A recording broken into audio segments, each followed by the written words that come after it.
किसी ने बड़े कमाल की बात कही है कि आस्था की असली परीक्षा तब होती है जब हम प्रभु से मांगे और हमें ना मिले, लेकिन तब भी हमारे हृदय से प्रभु के लिए धन्यवाद निकले।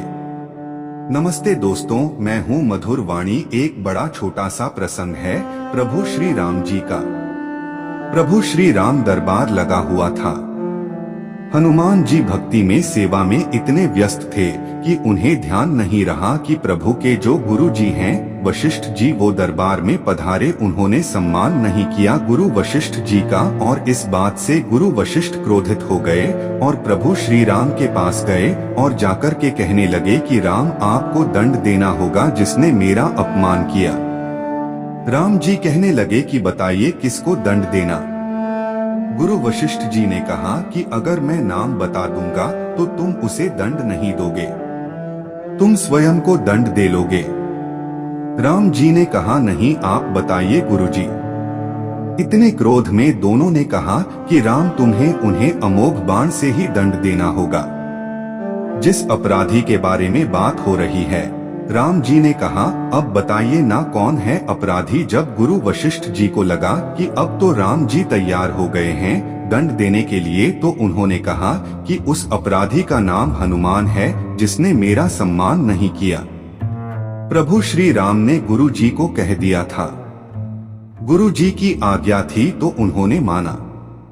उन्होंने कहा कि ठीक कल संध्या सरयू के तट पर हनुमान को मैं अमोघ बाण से दंड दूंगा।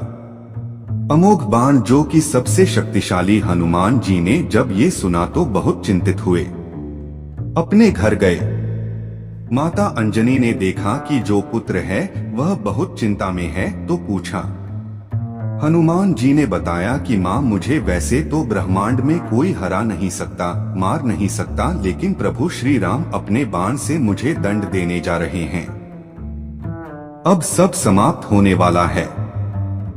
माता अंजनी ने जब सुना कि पवन पुत्र जो हैं वह चिंता में हैं। पवन सुत हनुमान अतुलित बलधामा, जिनका जो बल है वह जिसकी तुलना नहीं की जा सकती।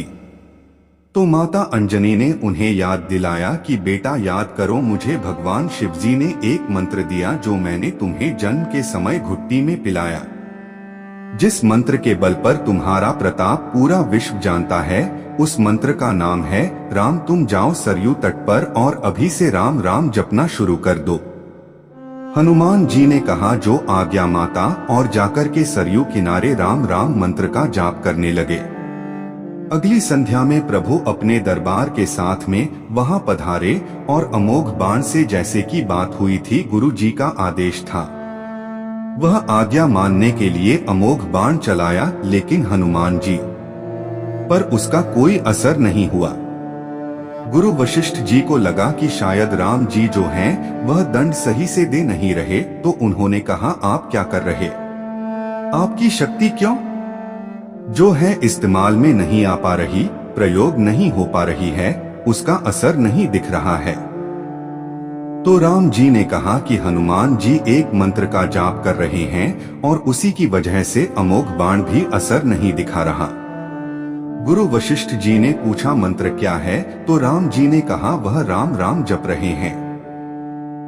गुरु वशिष्ठ जी ने प्रणाम किया और कहा कि दरबार छोड़कर, नगर छोड़कर आश्रम में जा रहा हूँ, मैं भी राम राम ही जा पाऊंगा। इसकी महिमा राम से भी बढ़कर है। राम से बड़ा राम का नाम इसीलिए कहा गया है। वह नाम जो पत्थर पर लिखा हो तो पत्थर तैर जाए। बस प्रभु की महिमा बताते हुए छोटी सी कथा, जो प्रसंग जो है मैंने आपको सुनाया, और अंत में वही बात प्रभु के आशीर्वाद के साथ, अपनी मेहनत के साथ, अपनों के प्यार के साथ कर दिखाओ। जैसा कि दुनिया करना चाहे, आपके जैसा देखते रहिए। हर सोमवार सुबह 9:30 बजे मेरे साथ एक नई कहानी। हर शुक्रवार सुबह 9:30 बजे लर्निंग सीरीज का एक नया वीडियो, और अब हर बुधवार को सुबह 9:30 बजे आप मेरे साथ एक नई सीरीज देख सकते हैं। जिसका नाम है मधुर वाणी। नमस्ते दोस्तों, मधुर वाणी चैनल को लाइक और सब्सक्राइब करना ना भूले। आप हमेशा खुश रहे हो, मैं भगवान से प्रार्थना करूंगा। जय श्री राम। आप सभी का बहुत बहुत धन्यवाद। आप सभी का बहुत बहुत धन्यवाद।